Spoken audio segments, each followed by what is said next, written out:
সরকার আশ্রয়ণ প্রকল্প তৈরি করে দিলেও তার যথাযথ রক্ষণাবেক্ষণ আর একটি ব্রিজের জন্য চরম অশান্তিতে রয়েছে আশ্রয়ণের বাসিন্দারা। বলছিলাম ব্রাহ্মণবাড়িয়া জেলার নাসিরনগর উপজেলার গুনিয়ক ইউনিয়নের গুটমা আশ্রয়ণ প্রকল্পের বাসিন্দাদের সুখ দুঃখের কথা। 2022 সালে হিন্দু মুসলিম মিলে 100 পরিবার নিয়ে যাত্রা শুরু করে এই প্রকল্পটি।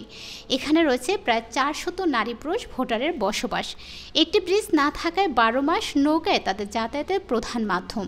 সরজমিন আশ্রয়ণ প্রকল্পে গিয়ে দেখা যায় আশ্রয়ণ প্রকল্পের পশ্চিম দিক দিয়ে একটি নদী বয়ে চলেছে। নদীটির নাম খাস্তি নদী। নদীটিতে 12 মাস পানি থাকে। বর্ষায় নৌকায় আর হেমন্তে বাঁশের সাঁকোই আশ্রয়ণ প্রকল্পের বাসিন্দাদের একমাত্র ভরসা।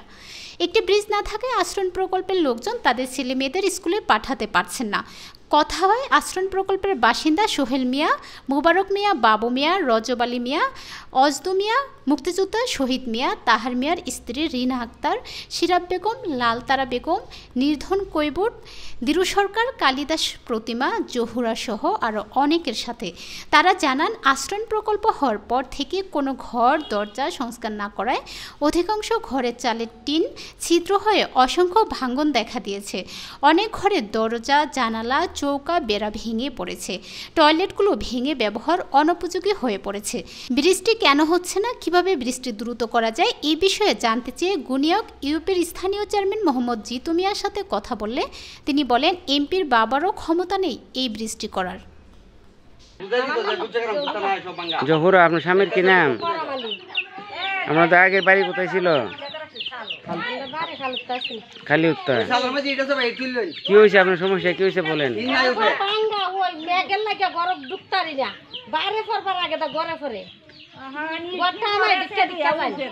আপনার কি এমপি সাহেব, চেয়ারম্যান সাহেব অথবা উপজেলা প্রশাসনের কেউ জানাইছেন?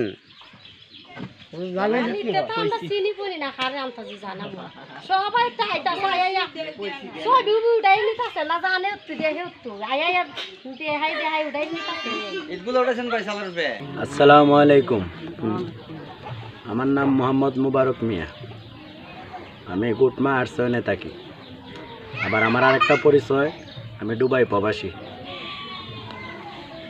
এখন আমাদের গুটমা আশ্রয়নের মধ্যে 100 ফ্যামিলি আছে, 100টা পরিবার। আমাদের এখানে মেইন সমস্যা হচ্ছে আমাদের এখানে একটা নদী আছে, তার নাম হচ্ছে খাস্তি নদী। আমাদের যাতায়াতের জন্য এই জায়গার মধ্যে অনেক কষ্ট হয়।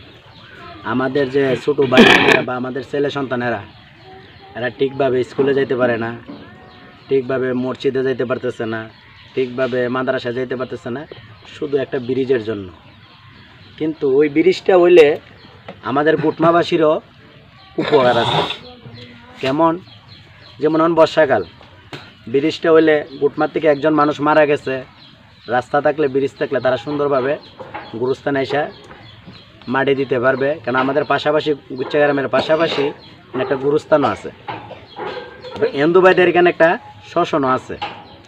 সেম মতন গুটমাবাসী, এরা যদি হিন্দু ধর্মের কেউ মারা যায়, রাস্তাটা থাকলে, ব্রিজটা থাকলে, ঠিক আছে, এরা মানে সুন্দরভাবে মানে একটা লাশ নিয়ে এসে পুড়তে পারে বা এবং আমাদের মুসলমান ধর্ম যারা আছে সুন্দরভাবে দাফন করতে পারে। এখন আমাদের 100 ফ্যামিলির মাশাল্লাহ বাচ্চা কাচ্চা কমসে কম 80-90 জন ফুলাফুরি হইবে। মানে আমাদের কোনো স্কুলও নাই, মসজিদও নাই। আমাদের মানে গুটমার মধ্যে গিয়ে পড়তে হয়। পড়ার তো বড় কথা না, মেন কথা রয়েছে আমাদের ব্রিজের সমস্যাটা। আমরা এত বড় নদী ফাড়ি দিয়ে যাইতেও পারি না, আর সময় মতো দেখা যায় গার্জেন বাড়িতে থাকে না, বাচ্চা কাচ্চা ছাড়তে অনেক ভয়, এটা চতুর্দিক দিয়ে পানি। এখন আমাদের যদি এমপি সাহেবে দয়া করে, ঠিক আছে, আমাদের এই ভিডিওটা দেখে যদি আমাদের গুটমা আশ্রয়নের মধ্যে একবার আইসা আমাদের দুঃখ সুখটা জানে, তাহলে আমরা জীবনটা মনে করুন ধন্য। এর ভিতরে আমি সুকন সাহেবের একটা দাবি রাখি, মানে আমাদের এই ব্রিজটা বানাই দেওয়ার জন্য, মানে আমরা 100 পরিবারের থেকে সবাই আমরা একমত হয়ে সেরা হিন্দু মুসলমান আমরা ভাই ভাই সবাই মিললে আমরা এই ব্রিজটা আপনাদের কাছে আল্লাহর রস্তে চাই। এর ছাড়া আমরা মানে কি বড় কষ্ট কিছু দেখি না আমি। এখন সাথে ওই ব্রিজের সাথে কি আছে, একটা ঈদগার মাঠ আছে। সময় মতো দেখা যাইতেছে আমাদের মুসলমানের দুইটা ঈদ, একটা হচ্ছে রোজা ঈদ, একটা হচ্ছে কুরবানি ঈদ। সময় মতো দেখা যাচ্ছে বর্ষাকালে পড়তেছে, আবার সময় মতো দেখা শুকনার মধ্যে পড়তেছে। মানে শুকনার মধ্যেও পড়লো, মানে গাঙ্গের মধ্যে সবসময় গলা পানি থাকেই। আর বর্ষাকালে যখন হইব তো এটা তো নৌকা লাগবেই। এখন যদি আমাদের ব্রিজটা থাকে সুন্দরভাবে, আমরা ব্রিজ দিয়ে আসতে নামাজটা পড়তে পারি, আমাদের সুবিধাটাও ভালো হয় বা রাস্তার যাতায়াত সুন্দর হয়। এরপরে দেখেন আমাদের 100 ঘরের কেউ বাথরুম আছে, কেউ লেট্রিন নাই। দেখা যাইতেছে আগের পুরানা ঘর তো 2002 সাল উদ্বোধন হয়েছে, 2024 সাল চলে। এর ভিতরে ঘরগুলো কোনো মেরামত হয়েছে না। যদি মেরামত হইতো তো জিনিসগুলো মানে কি আরও সৌন্দর্য থাকতো বা আমরা পরিবেশটা আর একটু ভালো থাকতো।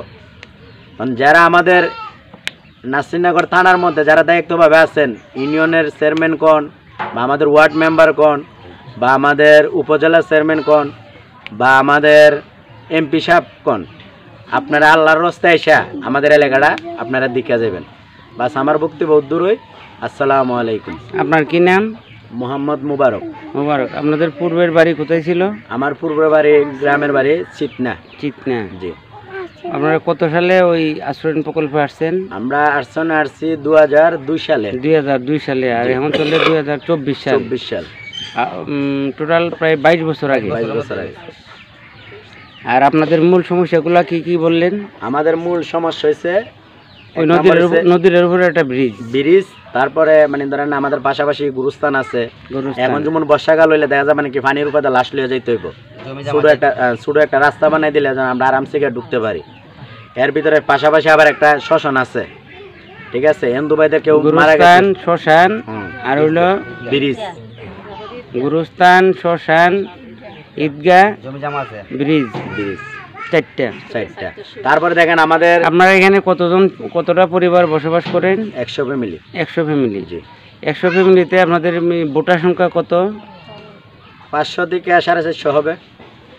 অর্থাৎ 450 থেকে 500।